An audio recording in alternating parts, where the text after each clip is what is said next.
Imagine walking through a world where nothing is as it seems. The ground beneath your feet shifts, the sky above you warps, and even time itself feels unreliable. In such a world, what would you trust? Your senses, your intuition, or would you begin to question everything you thought you knew? We think of reality as solid, tangible, a firm foundation beneath our lives. But what if reality is far more elusive, a fleeting shadow that changes with every glance, every thought? The great philosophers, mystics, and thinkers across time have dared to ask, what is reality? And how much of it do we truly see? It's an unsettling question, one that opens the door to infinite possibilities and infinite mysteries. In this journey, we will dive into the depths of what reality is, or rather what it could be. Prepare to question the very ground beneath your feet, to challenge the limits of your perception, because sometimes reality is nothing more than a story we tell ourselves. But first, let's begin with the foundation of it all. What is real? This question has echoed through the corridors of human thought for millennia.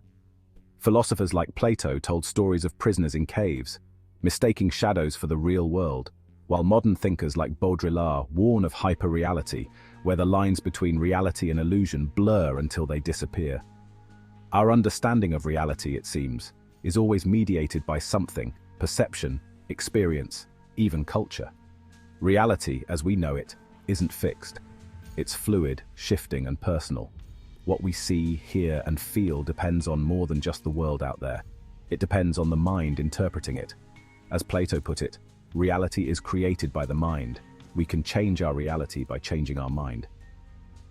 In the allegory of the cave, Plato described prisoners chained in a dark cave, where the only reality they know is the shadows flickering on the wall. These shadows are all they've ever seen, so they take them to be the real world. But one prisoner escapes, emerging into the light of the real world, seeing the objects that cast those shadows for the first time. Plato's allegory suggests that what we think is real is often nothing but a shadow, a reflection of a deeper truth hidden from us. So, what is the light beyond the shadows? Is it possible for us to break free from the limits of perception and glimpse reality as it truly is? Or are we forever confined to our own limited senses, our minds casting illusions we believe to be true? If we look deeper into philosophy, the question of reality has always been intertwined with how we perceive it. Thinkers like Maurice Merleau-Ponty argued that we never see the world as it truly is. Instead, we interpret it, filter it through our minds. We don't encounter reality directly. We shape it as we move through life, piece by piece. Our perceptions are not neutral. They are conditioned by our past, our emotions, and our desires. This is where the philosopher Jean Baudrillard takes us to the next level, suggesting that in the modern world, we often live in a state of hyperreality. We are surrounded by symbols, representations, and media so pervasive that they replace the real. Baudrillard said, "We live in a world where there is more and more information and less meaning. In essence, the reality we experience might not be reality at all. It could be an endless series of signs that simulate the world rather than the world itself." Here, even the Stoics offer us a path forward. They taught that while we cannot control the world outside, we can control how we perceive it. As Epictetus said, it's not what happens to you, but how you react to it that matters. The Stoics believed that while reality may be uncontrollable, our response to it is always within our power.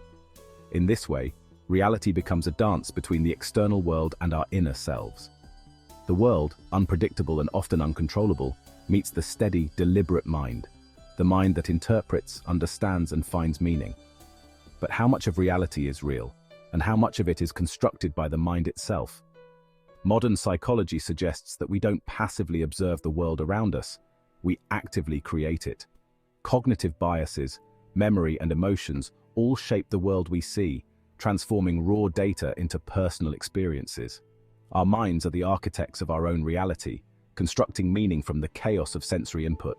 We trust our senses, but how often do they deceive us? Studies have shown that even our memories, which we consider to be solid anchors in reality, can be warped and reshaped by emotions, by time, by influence. As Carl Jung famously said, "Who looks outside, dreams. Who looks inside, awakes."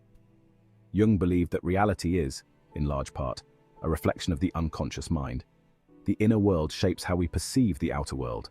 In this sense, reality is not an objective truth waiting to be discovered, but a mirror, reflecting back the deepest parts of ourselves, sometimes uncomfortably, sometimes beautifully. But if the mind can shape reality, where do we draw the line between what is real and what is imagined?